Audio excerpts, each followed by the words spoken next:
آئیے کتاب رحمت سورہ الکہف اٹھائیں۔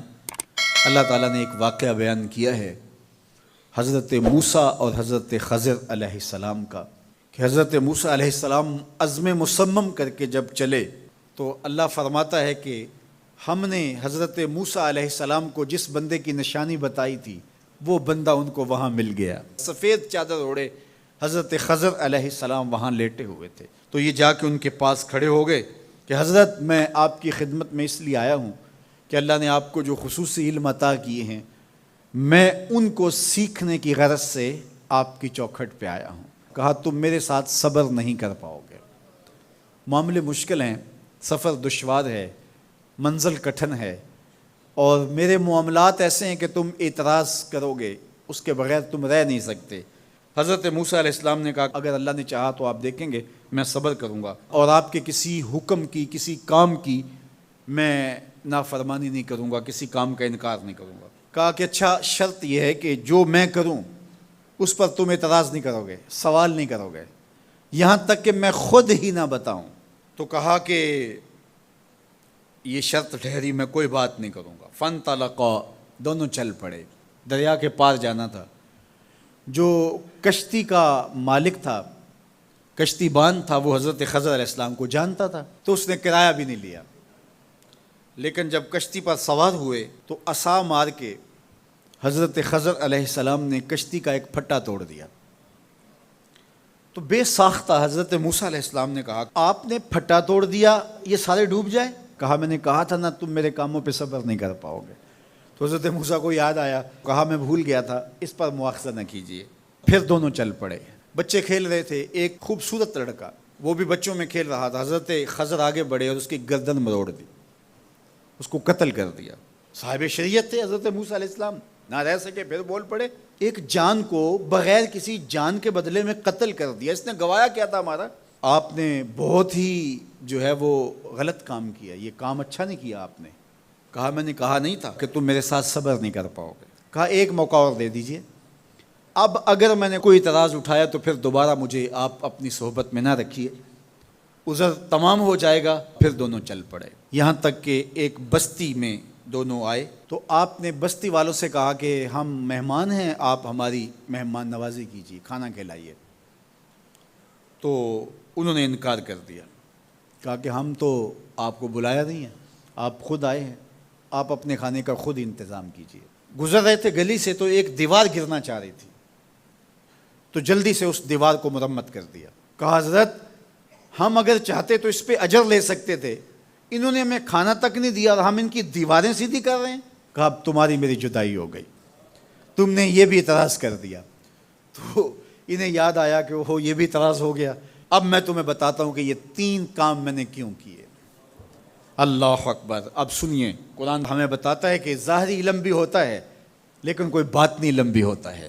کہا وہ پہلی بات کشتی والی سنو، یہ 2 مسکین بچوں کی کشتی تھی، ان کے گھر کا چولہا اس کی کمائی سے جلتا تھا۔ دریا کنارے کنارے ایک ظالم بادشاہ رہا تھا جو لوگوں کی کشتیاں چھین رہا تھا، ہم نے تھوڑا سا عیب لگا دیا، وہ ٹوٹی کشتی چھوڑ کے چلا گیا۔ اب وہ تھوڑے سے پیسے لگا کے کشتی مرمت کرا لیں گے، گھر کا چولہا جلتا رہے گا، بتاؤ اچھا کیا یا برا کیا؟ کہا رہی بات اس بچے کی جس کو ہم نے قتل کیا، اس کے ماں باپ مومن تھے، نیک تھے، صالح تھے، بچے نے بڑا ہو کے بہت برا ہونا تھا، ہم نے اس کو قتل کر دیا، اللہ اس کے بدلے ان کو بہتر اولاد دے گا۔ علماء تفسیر نے لکھا ہے اس بچے کے بدلے میں اللہ نے ان والدین کو ایک بیٹی عطا کی جس کی نسل سے 70 نبی پیدا ہوئے۔ دیوار کی کہانی بھی سن لیجئے، یہ شہر کے 2 یتیم بچوں کی دیوار تھی اور اس کے نیچے ان کا خزانہ تھا، اور ان کا باپ بڑا نیک تھا۔ خزانہ دیوار کے نیچے ہے، دیوار گرنا چاہ رہی ہے، کسی معمولی دھکے سے گر جاتی۔ 2 ہی صورتیں تھیں، یا وہ بچے خود اپنا خزانہ اٹھا لیتے یا لوگ اٹھا کے لے جاتے۔ لوگ اٹھا کے لے جاتے پھر بھی ہاتھ میں کچھ نہ آیا، اور اگر وہ خود اٹھا لیتے تو بچے ہیں، بچپنے کی وجہ سے وہ اس کو اڑا دیتے۔ تو ہم نے اس کے اوپر دیوار کھڑی کر دی، جب تک وہ اس قابل نہیں ہو جاتے کہ یہ خزانہ نکال کے اس کو صحیح مصرف پہ لگا سکیں، اتنی دیر تک دیوار گرے گی نہیں۔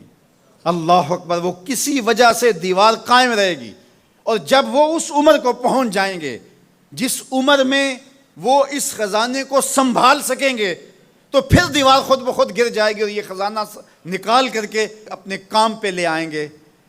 میں جب پہلی مرتبہ اس کو جو ہے وہ غور کے ساتھ تلاوت کیا تو مجھے یہ لگا کہ اس کا انطباق پاکستان کے حالات پہ بھی ہو سکتا ہے، اس لیے کہ یہ بھی یتیموں کا سرمایہ ہے۔ کتنے یتیم روتے بلکتے رہ گئے اور ان کے سر سے جو ہے وہ سائے اٹھ گئے اس وطن کے لیے، لیکن میرے مالک نے اس ملک کے خزانوں پر گہرے پہاڑ اور بڑی بڑی دیواریں کھڑی کر دی ہیں۔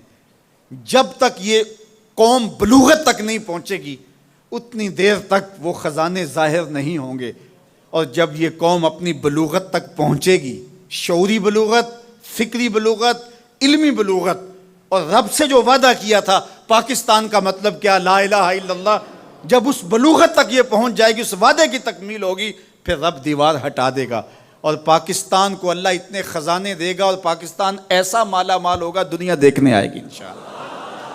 اس لیے رب نے دیواریں بنا کے رکھی۔ تمہارا باپ معین الدین چشتی بڑا نیک تھا، تمہارا باپ داتا گنج بخش علی حجویری بڑا نیک تھا، تمہارا باپ حضرت مجدد الف ثانی بڑا نیک تھا، ان کی وجہ سے میں دیواریں کھڑی کر رہا ہوں اور مضبوط حصار لگا رہا ہوں تمہارے خزانوں پر، اور وہ وقت آئے گا جب تم بلوغت کی عمر کو پہنچو گے، دیواریں ہٹ جائے گی اور تمہارا وطن زمانے پہ مہکتے پھول کی طرح اور چمکتے ستاروں کی طرح اور روشن آفتاب کی طرح چمکتا اور مہکتا دکھائی دے گا، اور زمانہ پاکستان دیکھنے آئے گا، پاکستان دنیا کی قیادت کرے گا انشاءاللہ۔